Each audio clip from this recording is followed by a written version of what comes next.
With so many games and movies and comics and shows and books and toys and albums and other pop culture stuff, it can really be downright overwhelming knowing where to start, but I'd like to help. Welcome to Cram Session. I'm Max Gover. Halloween is happening any minute now, and it's that wonderful time of year when everyone carves funny faces in pumpkins and hangs up fake cobwebs and gets in arguments about whether or not candy corn is disgusting.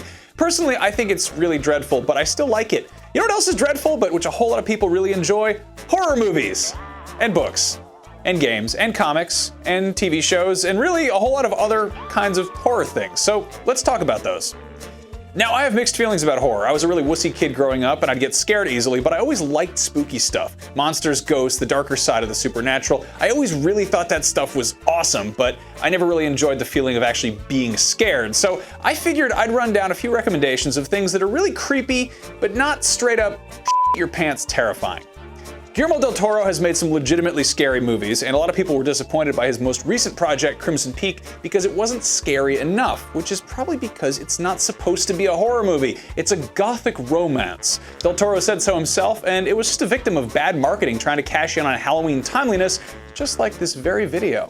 Meanwhile, Pride and Prejudice and Zombies is coming out next year, which will probably do really well. If Crimson Peak had just been called a Jane Austen novel, but with some really spooky ghosts, it might have had a different reception. That said, it's a gorgeous movie and it has some of the best set decoration I've seen in a movie in ages, not to mention some legitimately terrifying monster designs, as well as a generally eerie tone. If you also found yourself drawn to the hoop skirts and top hats, black and white and red all over aesthetic that Crimson Peak plays with, you should do yourself a favor and pick up Emily Carroll's graphic novel Through the Woods. It's a collection of scary comics that do a great job of tapping into that feeling of being scared as a little kid. Remember that? Her drawings are simple and the dialogue is sparse, which, like some of the best horror, allows your imagination to fill in the blanks.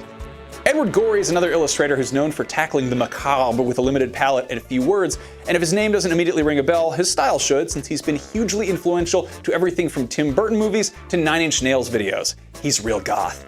If you're curious, check out Amphigory. It collects 15 of his shorter works into one large volume, and if you like Gorey's aesthetic but want something more interactive, you should check out Neverending Nightmares on Steam. It's a psychological horror game that leans heavily on the psychological. It draws from creator Matt Gilgenbach's own struggles with obsessive-compulsive disorder and depression, which sounds like a way more interesting video game opponent than plain old monsters at this point.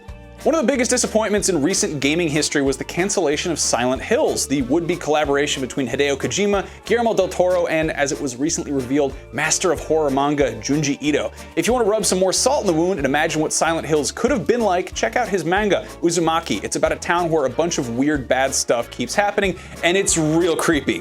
If you want an American comic that's also real creepy, check out Witches by Scott Snyder and Jock. As the title would suggest, it's about witches, but they're like actually scary witches. Snyder wanted to make a story that revolved around that feeling of being a little kid playing in the woods and feeling like you were being watched. Since you guys are still watching me talk about being watched, you should all go watch It Follows, which, in spite of how it might look, was released this year. I think, like Crimson Peak, a lot of people saw It Follows hoping for an old school, cut repeatedly and dried slasher flick, and got something a little heavier than standard popcorn fare. It Follows reminded me a lot of Drive, but with horror tropes instead of car chases, and much like Drive, it's got a distinctly retro aesthetic and an incredible soundtrack, and it's got a lot more going on than you might think. Speaking of soundtracks, I don't think I know anyone who's ever actually been scared by music, but if you're looking for something to listen to with an unsettling vibe, check out the band Fever Ray, another example that not all electronic music sounds like the stuff they play in nightclubs. Check out the creepy video for If I Had a Heart and go listen to the songs Concrete Walls and The Wolf, which you might have heard in the recent trailer for Far Cry Primal. If you're trying to throw a Halloween party ever and you want it to actually sound scary, Fever Ray is a much better bet than Thriller and the Monster Mash, though it's probably a lot harder to dance to. Anyway, those are my spooky recommendations for you. Why don't you guys recommend some stuff to each other in the comments? Conversely, candy corn? Disgusting, delicious, or both? Discuss amongst yourselves. And hey, if you like me recommending stuff to you, why not recommend this very video to your friends? Take it easy, guys.